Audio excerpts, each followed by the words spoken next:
السلام علیکم دوستو، آج کی کہانی کا نام ہے سچائی کی برکت۔ ایک علاقے میں ایک وکیل صاحب رہتے تھے۔ عدالت میں لوگوں کے مقدمے لڑتے اور کیس جیتنے کے لیے جھوٹ، سچ اور ہر طرح کے حربے استعمال کرتے تھے۔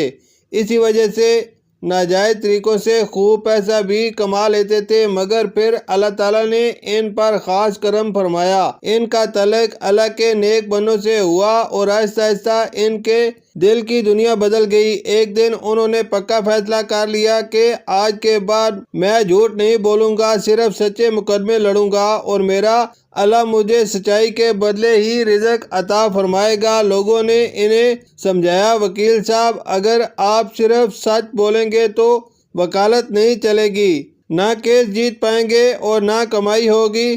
لیکن انہوں نے جواب دیا، میری وکالت چلے یا نہ چلے مگر سچ ضرور چلے گا۔ اب میں نے یہ فیصلہ دل سے کر لیا ہے۔ پھر انہوں نے سب کو صاف کہہ دیا، اگر آپ کا مقدمہ جھوٹا ہے تو میرے پاس مت آئیے، اور اگر مجھے بعد میں معلوم ہوا کہ آپ جھوٹ بول رہے تھے تو میں آپ کی مخالفت کروں گا۔ البتہ اگر آپ سچے ہیں تو میں پوری ایمانداری سے آپ کا مقدمہ لڑوں گا۔ یہ سن کر لوگوں نے ان کے پاس آنا کم کر دیا۔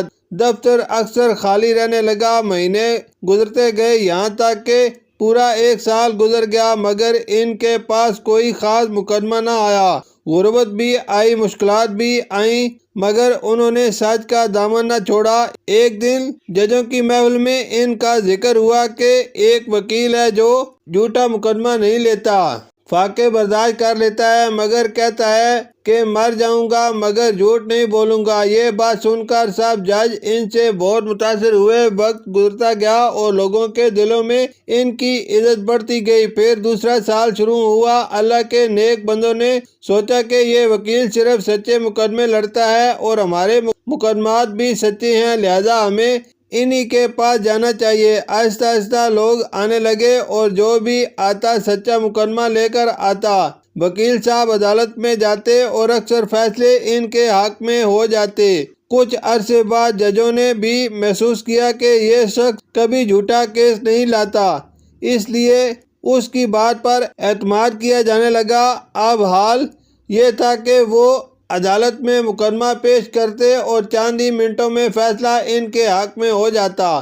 بڑے بڑے امیر لوگ بھی اپنے سچے مقدمات انہی کے پاس لانے لگے۔ پہلے جب وہ جھوٹ بولتے تھے تو ایک مہینے میں 20,000 کماتے تھے، لیکن جب سچائی اختیار کی تو اللہ تعالیٰ نے رزق میں ایسی برکت دی کہ وہ 40,000 ماہانہ کمانے لگے۔ پھر کچھ عرصے بعد جج بننے کے لیے امتحان ہوا اور اللہ تعالیٰ نے انہیں کامیابی عطا فرمائی۔ یوں وہ ایک وکیل سے جج بن گئے۔ سبق: سچائی انسان کو وقتی آزمائش میں ڈال سکتی ہے، لیکن آخرکار عزت، کامیابی اور برکت اسی کے نصیب میں آتی ہے۔ جھوٹ وقتی فائدہ دے سکتا ہے مگر دائمی سکون صرف سچ میں ہے۔ شکریہ۔